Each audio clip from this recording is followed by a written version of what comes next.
Quelles sont les 10 caractéristiques qui constituent la part obscure du talent qui est le haut potentiel émotionnel? Bonjour, je suis Luc Martranchard, je suis psychologue clinicien et je suis spécialisé dans la détection du haut potentiel, du syndrome d'Asperger et du TDAH. Et je suis le créateur du site bilan-psychologique.com. Le haut potentiel émotionnel est une forme de surdouance qui est caractérisée par une intelligence émotionnelle qui est exceptionnellement élevée. Il s'agit d'un atout formidable s'il est détecté et quand on sait l'utiliser. Mais il a aussi sa part d'ombre et nous allons voir aujourd'hui ce qu'est cette part d'ombre. C'est pourquoi aujourd'hui je vais évoquer les 10 traits qui constituent la face obscure du HPE. Alors pour découvrir si vous avez un haut potentiel émotionnel, je recommande toujours dans un premier temps d'effectuer le test de dépistage du haut potentiel émotionnel en ligne, vous le trouverez dans la description. Il permet de déterminer la probabilité précise que vous ayez un haut potentiel émotionnel et le type de bilan qui est recommandé pour vous. Alors combien avez-vous de caractéristiques? Partagez le nombre de caractéristiques que vous avez en ce moment ou que vous avez eu dans le passé dans les commentaires. L'hyper-empathie. Les HPE savent très bien interpréter la façon dont les autres se sentent, c'est l'un de leurs talents, mais ils peuvent aussi ressentir les émotions des autres de façon trop intense, d'une façon qui est envahissante.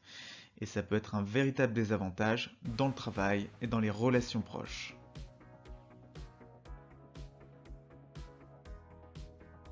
La réticence à formuler des critiques.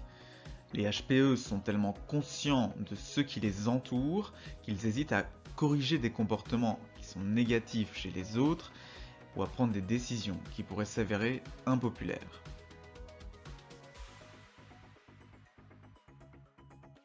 L'hyperflexibilité. Les personnes à haut potentiel émotionnel savent particulièrement bien s'adapter aux situations inattendues au point d'être des caméléons et de s'oublier, de faire passer les autres avant eux et d'en souffrir.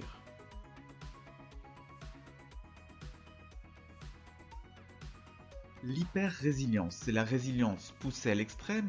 Les HPE savent très bien rebondir, même après des moments qui sont très difficiles. Les personnes manipulatrices peuvent donc leur faire subir des rabaissements et des critiques de façon répétitive, puisqu'ils arrivent à chaque fois à s'en remettre.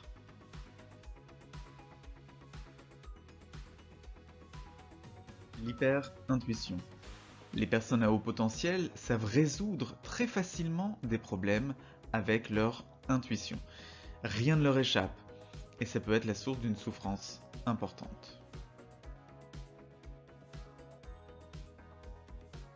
L'hypersensibilité émotionnelle. Les HPE peuvent être hypersensibles, mais ils savent généralement continuer à fonctionner, même lorsqu'ils ressentent des émotions très fortes. Mais cette hypersensibilité émotionnelle peut leur faire ressentir des émotions douloureuses plus fortement que les autres. L'hyperesthésie. Les HPE peuvent être hypersensibles au niveau sensoriel.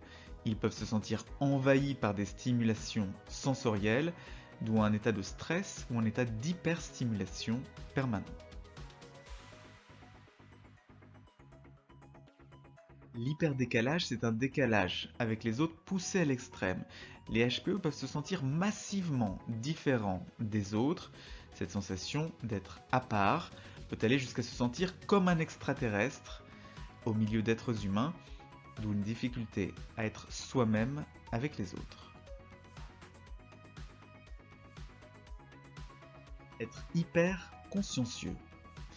Les HPE peuvent être très perfectionnistes et souffrir de vouloir faire toujours mieux, de vouloir donner toujours plus sans jamais atteindre l'idéal.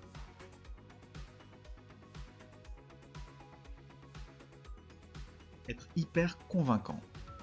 Les HPE peuvent être d'excellents leaders, ils peuvent utiliser leur capacité de leadership pour aider les autres à se dépasser ou pour favoriser leur propre réussite. Ça aussi, c'est une part de ce que peut être la face obscure des HPE.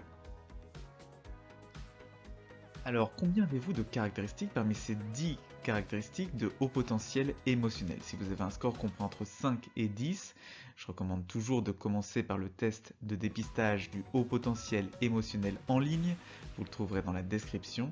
Il s'agit d'une première étape pour découvrir si oui ou non vous avez cette forme de surdouance qu'est le haut potentiel émotionnel. Voilà, c'est tout pour cette vidéo. N'hésitez pas à vous abonner et activer les notifications de la chaîne pour ne pas manquer les prochaines vidéos de la chaîne. À bientôt.